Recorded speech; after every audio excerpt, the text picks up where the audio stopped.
사랑합니다. 성도 여러분, 5분 말씀 하루 묵상 추여로 목사입니다.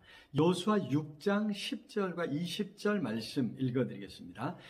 여호수아가 백성에게 명령하여 이르되 너희는 외치지 말며 너희 음성을 들리게 하지 말며 너희 입에서 아무 말도 내지 말라. 그리하다가 내가 너희에게 명령하여 외치라 하는 날에 외칠지니라.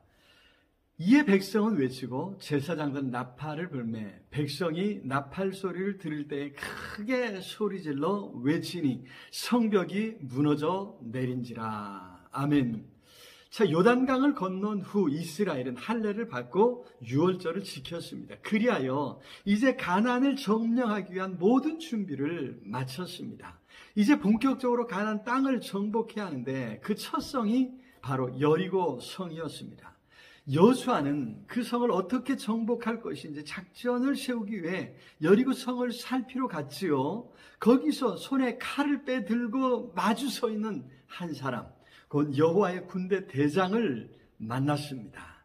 하나님께서 친히 그 대장을 보내주시고 여호수아로 만나게 해주셨던 것입니다. 하나님께서 친히 함께 하심을 보여주신 것이겠죠. 이제 성결하고 구별된 삶으로 하나님 편에 잘 붙어 있기만 하면 걱정할 필요가 없다는 것을 보여주셨던 것입니다.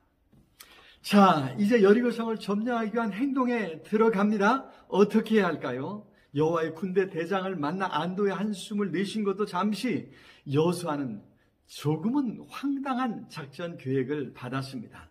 하나님께서는 여리고성을 매일 한 바퀴씩 돌되 언약궤를 맨 제사장들을 앞세우고 무장한 정예 부대가 행진하며 그들을 따르게 하셨습니다. 그리고 온 백성이 함께 따르라 명령하셨습니다.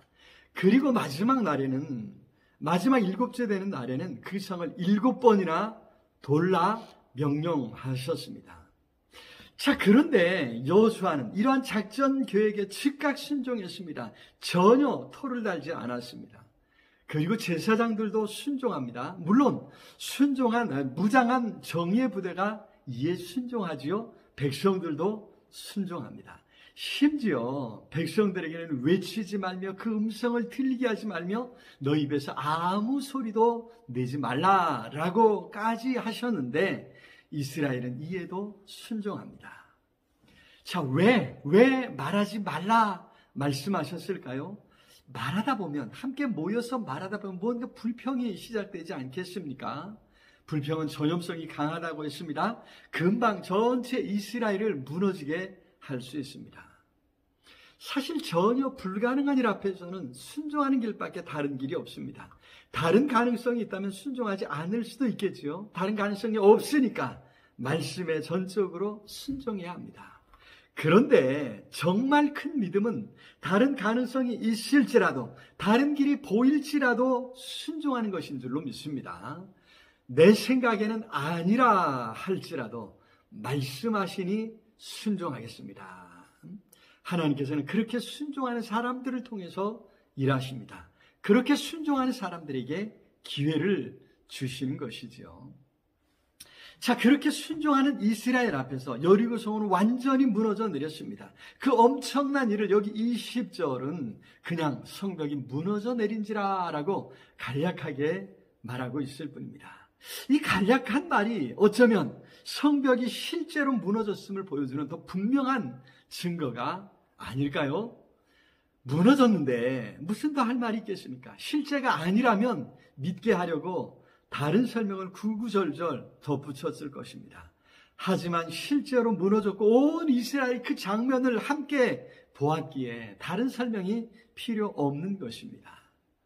사실 하나님의 일하심에는 자세한 설명이 필요 없습니다. 실제로 우리의 삶에 경험되는 일이요, 경험되는 역사이기 때문이죠. 오늘도 여리고성처럼 우리 앞을 가로막고 있는 문제들이 많이 있습니다.